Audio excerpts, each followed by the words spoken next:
What's up, boys? Callsign Grimey here. Welcome to another DCS video, and a first for me, and one that I hope will help many of you that were like me when I got into DCS. And one of the biggest hurdles I had was trying to get these bindings together and set up for the HOTAS that I had. And oddly enough, I have a Virpil flight setup. In fact, I'll run down what I have for my flight stick. I have the VPC Warbird with the Constellation Alpha. And then for the throttle, I have the Mongoos T50 CM3 throttle, and I do have the rudders, which are underneath me. I forgot which ones they are. I'll actually show you right here, and that's what I have, and they just simply do the rudder job. Nothing too crazy with that. But I will say quickly, not that this is a review of the gear itself, but it is fantastic. Money well spent on the Virpil gear. I love it, and once I had it, it made me want to fly even more because it feels so good in my hands. That being said, the issue I had was that a lot of the profiles that were in the DCS user files or on Reddit were configurations for some of the different aircraft that were for like a VKB flight stick, for a Thrustmaster Warthog setup. And there was very few that I found that were specifically set up in binds for the Virpil complete setup. And so what I had to do was go ahead and kind of piece together, use some configurations that were for other flight setups or HOTAS setups and adapt it for my setup. And over time, I actually built my own profiles for all the aircraft that I fly, which we're going to start today with the Harrier. It's the first aircraft I picked up when I got into DCS about a year or so ago, and it's my most favorite aircraft. And I'm going to run you through the entire HOTAS bindings, what I have for the throttle, for the flight stick, for the rudders, and then I'm going to share with you the profile for free, just because I want to help some of you guys out. And if you find this video of value, please consider liking and subscribing to the channel. If you want to skip ahead and just get the files, look down in the description below where I have a link where you can go ahead and download it and immediately import it into your DCS for your Virpil flight stick, throttle, and rudders. And let me go ahead and make this disclaimer going forward that I tend to keep my HOTAS bindings relegated to the most frequently used essential, buttons that you will need to use throughout your entire flight from start to finish. And so I will tend to have some open slots that I could bind to something else, but I don't really use it in the game often at all, so I didn't bother doing it. Now for some of you guys can fill in the blanks with some of these open switches to your liking. All right, let's jump into the controls menu where you set up your whole entire HOTAS bindings, and let's get started. We're going to start with the bottom panel here. We're going to work our way from bottom all the way towards the front of the unit itself. So starting at the bottom, one of the first things I have here on the left switch is going to be the probe in and the probe out for aerial refueling. Next binding right here on this switch is my landing gear up and down. Third, our parking brake is on and off. Next, we have the two rotary dials here on the bottom right corner. The left one is going to control the comms 1, increase and decrease the volume. And then when you press it down, because it's a three-way, it also selects the channel. So I can change between the channels and then push down to select the actual channel and frequency that I want to be on. And then for the second rotary, it's the same thing for the UHF radio 2, operates the same way. Next on these rows, I don't utilize currently these two switches here. And so there's room here for you to add something else that you want to do. Next here, you have two rows of push buttons here. And starting in the top left, this first one is going to be for the comms menu. So press this down, I can get a hold of the grounds crew, AWACS, ATC, you get the idea. Second, in the middle, top row, is going to be rearm refueling window. So this is how I'm going to load up the aircraft with whatever munitions I want for that run, change the livery. And then the third one is going to be the knee board. All right, these are most commonly used. I love having right here. It's a simple 1, 2, 3, and I get the three most important things that you're going to be doing, or you're going to need to access before you take off, or as you're about to take off, you need to access all of these things. So they're right here in the top three rows. And then in the bottom three, we've got the view briefing on and off. So depending on what server you're in, if you're doing a multiplayer or even in single player, you need to recall the briefing. You can do that quickly with this bottom left.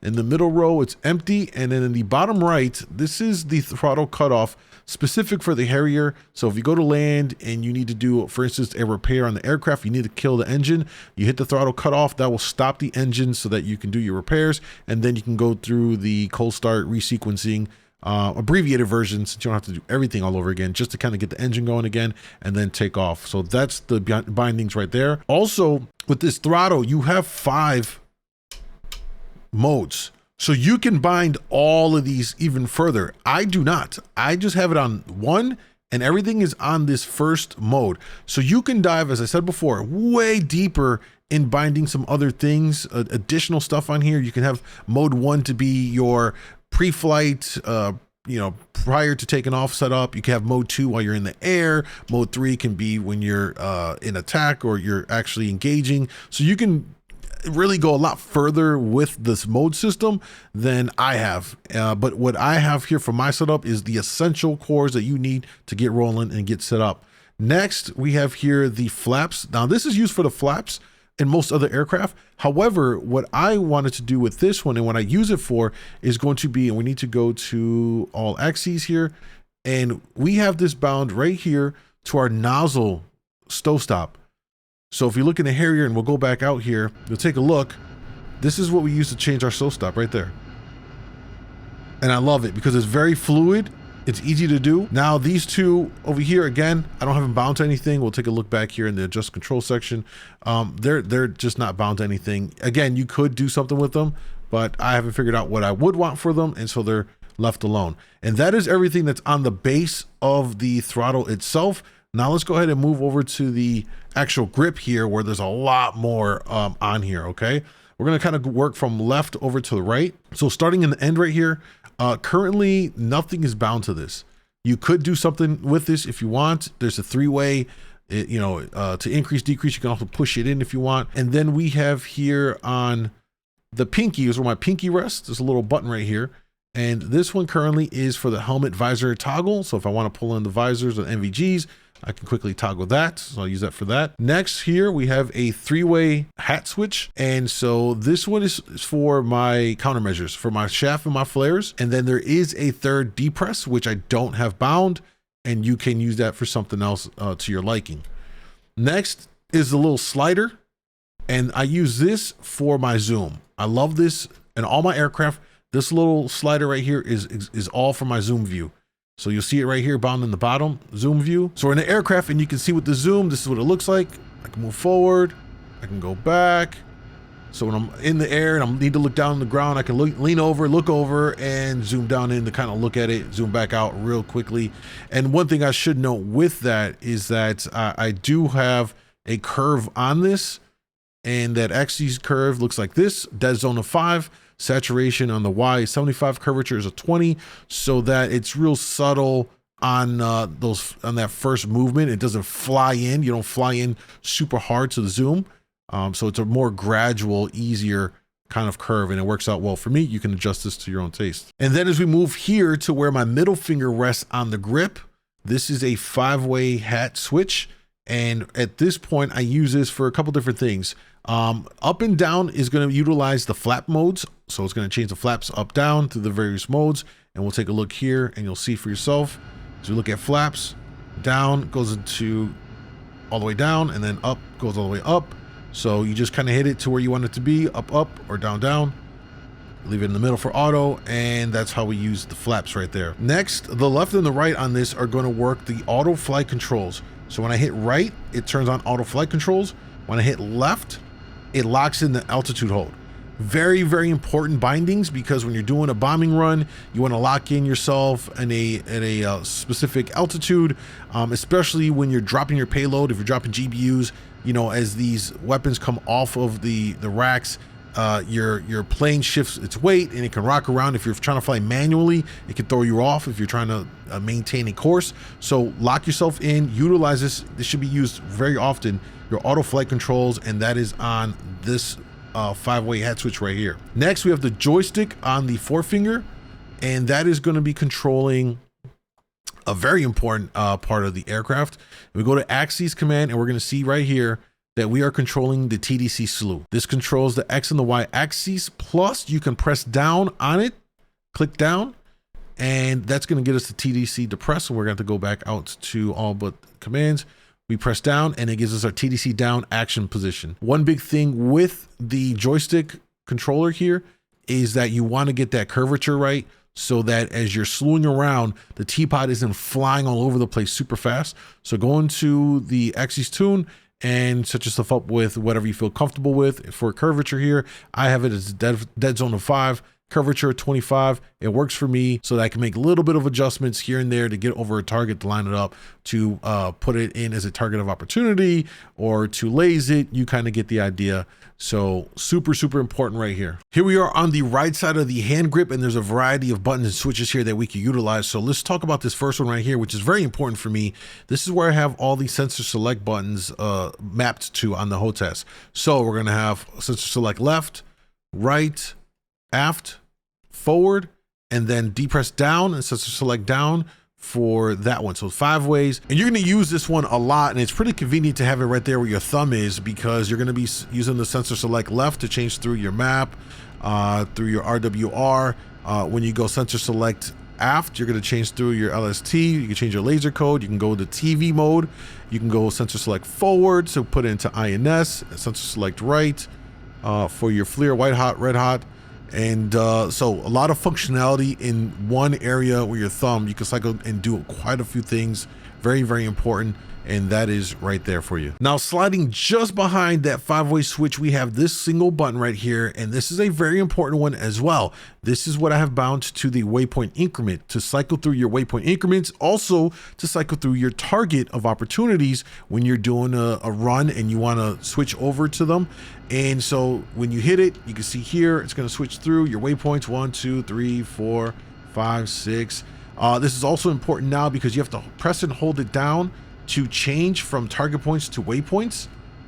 So this is important as well. So don't forget that this is here. You can select whatever waypoint, designate it, and now you have a route and a heading to that waypoint. And then when you do have target points, maybe you marked it with your T-pod, you can switch over, hold it down, you'll get to target point. There's not one in here right now because we're just doing a demonstration, but if there were target points in here that I locked in from targets of opportunity, I can then select it and then hit designate, and then it would show it on your display right there for you to do your run and go ahead and attack it. So very, very important button right there as well. Right here, we have another 5-way switch. However, on this one, I don't really have a lot bound to it right now. Currently just has the air brake in and out when I push forward and back. And there's the room here on the top and the bottom, and also the depress to put some other kind of mappings that you may want additionally in the Harrier. So you have it kind of opened and utilized. Now you're going to look below, you're going to see this red button. I only use this for SRS. This is my SRS button when I want to talk in game, press it down. That's mapped to SRS, and I don't have it bound to anything in the actual game. So just so you're aware, that's that. And then we have a soul button up front right here. And this is going to be my cage and uncage. So this is my cage and uncage here. When I'm going through my Mavericks, my infrared Mavericks or whatever, cage, uncage right here, it opens up, and then that's how we do that. And then finally here, we have another 5-way with this rotary that's around it, this ring around it. And so this rotary right here controls my nozzle rotation for vertical takeoff and landing. Super convenient. When you're taking off, I just roll it back, change the nozzles, they'll roll down, or put them back up for full flight, and it's very easy to do. So that's what that is. And then the rest of this switch right here is utilizing my fields of view for flight. So when I press up, it gives me the cockpit view. When I go forward, that gives me the aircraft view. When I push down, that's going to give me weapon to target view. And when I put backwards, that's my jump to free cam. So I just have a free cam to go around. And then I press in on that final one for my F10 theater map. So I can see what's going on in the actual server or game that mission that I'm in itself. So you can see it here. We're in the cockpit. F2, we get an outside view.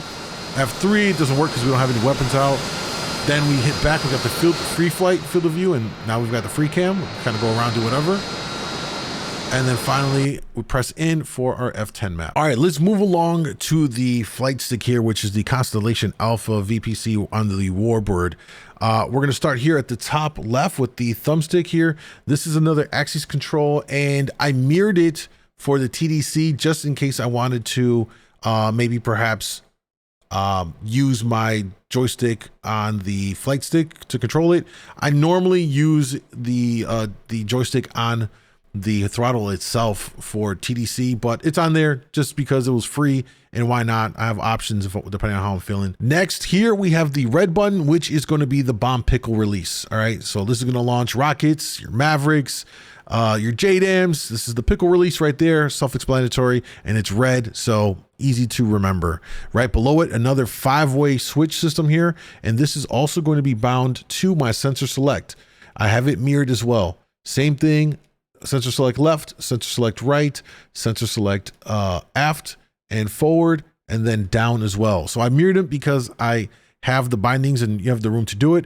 And for some people, it might be easier to have this configuration, the orientation for it to do left and right, aft and forward, whereas on the throttle, it's flipped 90 degrees. And so it can throw people off because left and right is technically up and down, and aft and forward, I have it as back and forward. That's just because how my brain works. You can always change it yourself to your own liking. Next, we have a 5-way pyramid kind of switch right here. And this is all the trim controls. Super important to get your trim left, right, up, down. And then there is currently nothing bound to the 5th position, which is the depress. And then just below that one here, this black button is going to be bound to the cage on cage. Again, it gives you more flexibility depending on what your preference is. If you want to run those controls from the throttle or from the flight stick, they're kind of mirrored over, so you have a lot more opportunities to kind of figure out whichever way you want to utilize it. Okay. And then here we have a 3-way rolling switch, which is super important because this is bound to the T-pod for your zoom in and out for your T-pod.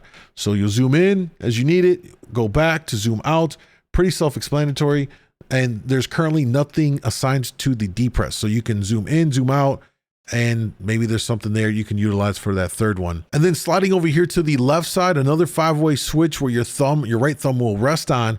And this is used for just 3 things. It's going to be for your Sidewinder, whether you're going to put it into bore sight or seam mode, and then pressing down on it gets you into gun mode. All right, and then here on the right side, we have the switch for the master mode for air to ground, nav, and VSTOL. All right, so it's pretty simple. Going back gets you into nav, forward gets you into VSTOL, and then pressing down, it's a 3-way, gets you into air to ground, so you can quickly switch between your master modes in the aircraft. All right, and then down here we have this lever, which I currently don't have bound to anything. However, if you don't have any kind of a rudder system, I'd probably recommend utilizing this for your brake system on your aircraft. I have rudders and I can brake with them, so I don't need it. So this is currently open and free for you to use in any way you want to. Next, we have the trigger, and there's 2 of them here. This is the outer one, technically, and that's its own button. So you can do something with this perhaps if you want to. I don't use it. I simply go for the main trigger here, and that is going to fire off your guns, your sidewinders, your sidearms. Pretty self-explanatory right there. And then finally on the flight stick is this little bitty button down here, which is where your pinky will rest on. And this is another important one because you're going to utilize this for your nose wheel steering, your FOV toggle when you are using your T-pod to zoom in and out from narrow view to wide view. It's also your air to ground target on designates. So it provides a lot of functionality, and it's right here at your pinky tip on your flight stick. So don't forget about this one. All right, guys, hopefully you found this video of great use for those of you that are using Virpil setups here. By no means is this a end all be all, the most ideal or perfect HOTAS setup for the Harrier with the Virpil setup.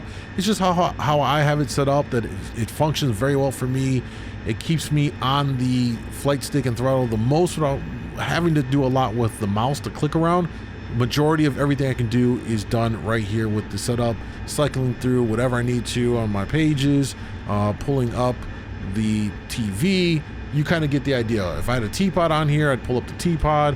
I can change my flaps over there, go them into auto, to cruise, just everything. Change your stow stop, change my nozzle right there.